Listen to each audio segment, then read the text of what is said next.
other delegates has mentioned. So it is a beautiful tie-in to our final world speaker, who is all about peace. He created the Afghanistan Peace Association 30 years ago. Okay, so you all know the pain that his nation has gone through. You know, I think in his bio he mentioned 2 million has died in the recent war or campaign.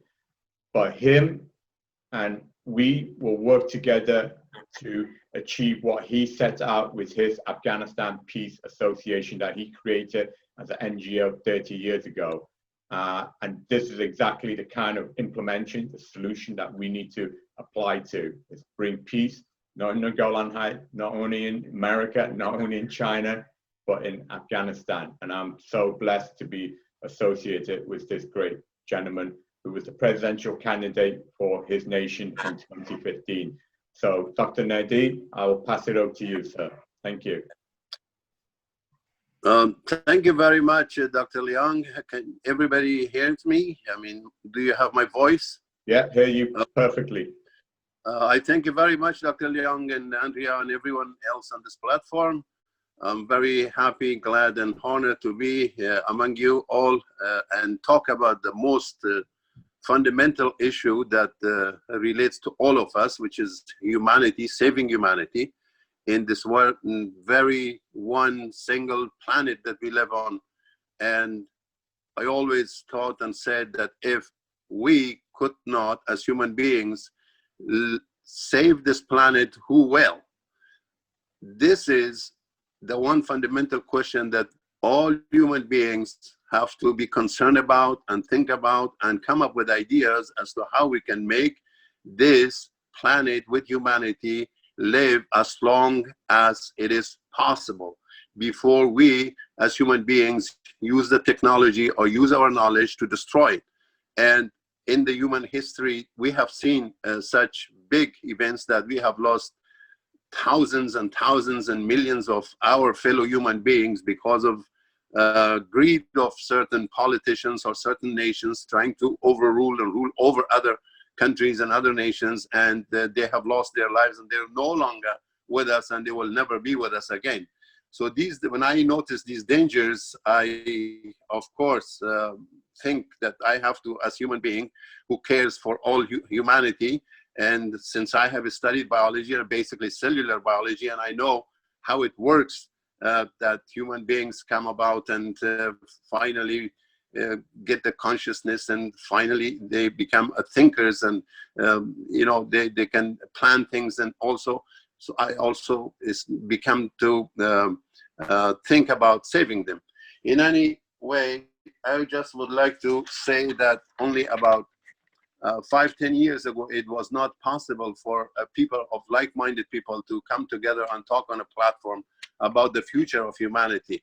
Well, I definitely believe in science advancement to be used, to be taken advantage for the betterment of the human lives in this world. And Zoom and this One Humanity and One World is a platform that I could actually express my feelings and my thoughts, make a strong movement across the world, that we have started it isolatedly from, or not even knowing about each other in different parts of the world, like the platform of One Humanity, One World in the United States, and Afghanistan Peace Association in Afghanistan, and like this, many other movements across the world now should take advantage of it to share our thoughts together and make this one strong movement across the world. And I think it is possible practically. It is not just an idealistic wishful thoughts that we all have. We know that we are very vulnerable on Earth. Pandemic, I think the Corona pandemic showed us all that we can lose human beings very easily, and we are very vulnerable creatures or beings. And if we would like to prevent that from happening, then we have to work together. So this is why I'm very much honored to be on this platform. The other thing that I would like to say is that I'm the type of person that no matter what I think or what I feel, I try to take practical steps in order for us to get some results that we could actually apply in our day-to-day lives and living, so we could move towards that ambitions of saving humanity a step closer. Let's say in all over the countries, all over the world, in about 194 or 193 countries that are there, I do not see a curriculum teaching or in the schools to teach anything about humanity, a common subject.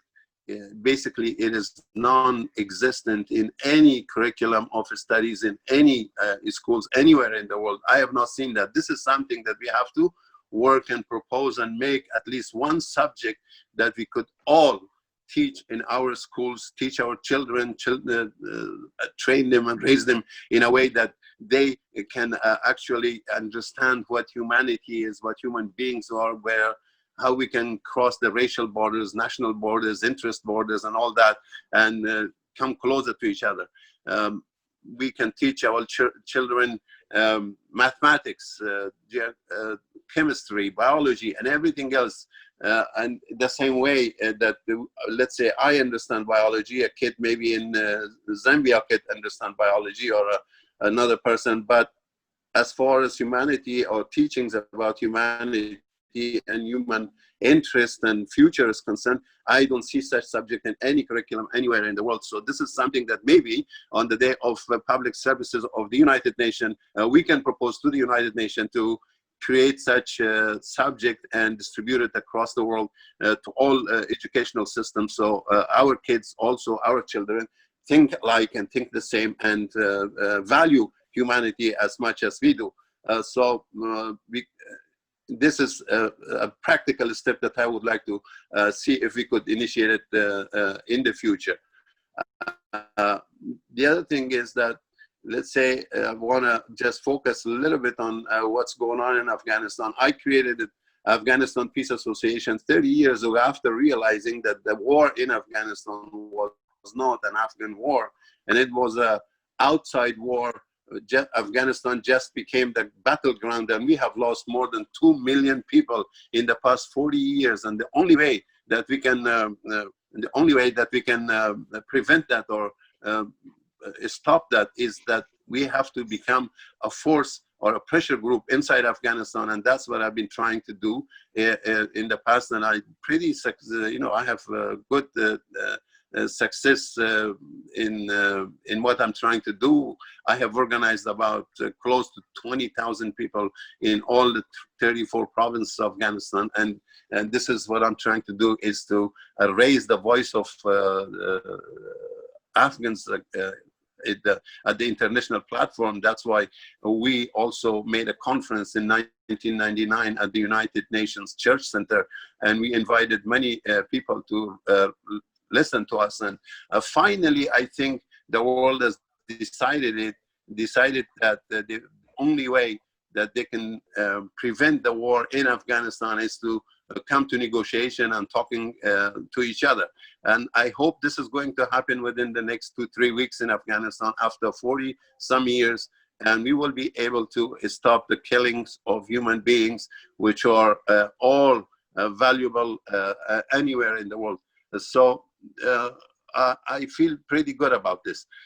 And also, I just would like to give you an example as to what the doctor was talking about water, that we are water. Yes, there's no doubt about it. I was teaching biology, and as the war in Afghanistan trying to divide our nation into small ethnic groups, and every politician is trying to take advantage of those divisions, I was asking one fundamental question from them, and within the class was about 40 students of different ethnic backgrounds, and I asked them one question, and they all answered.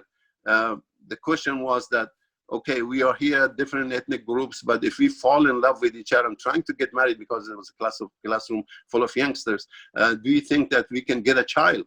Can we have a child together?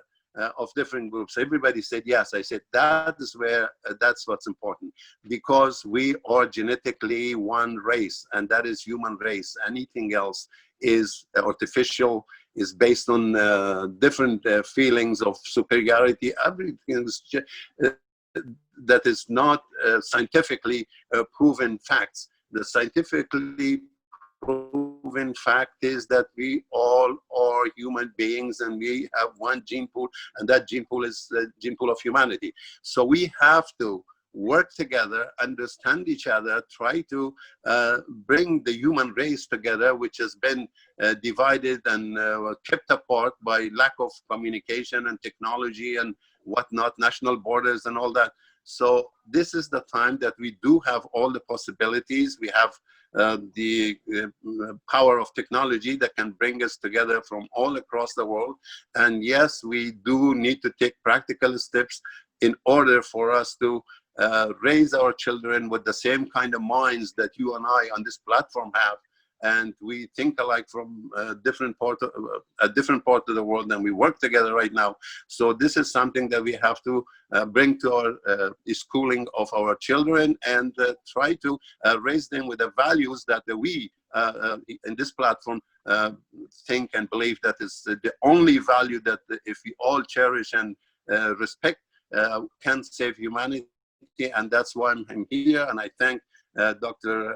Leong and Andrea and all others to have me here. I do not have anything else to say. All I'm saying is that, yes, we are one water, we are one gene pool, and we are all one human race, and we must care for each other. Otherwise, this world is vulnerable to destruction because of greed, because of many other issues that we have to do away with.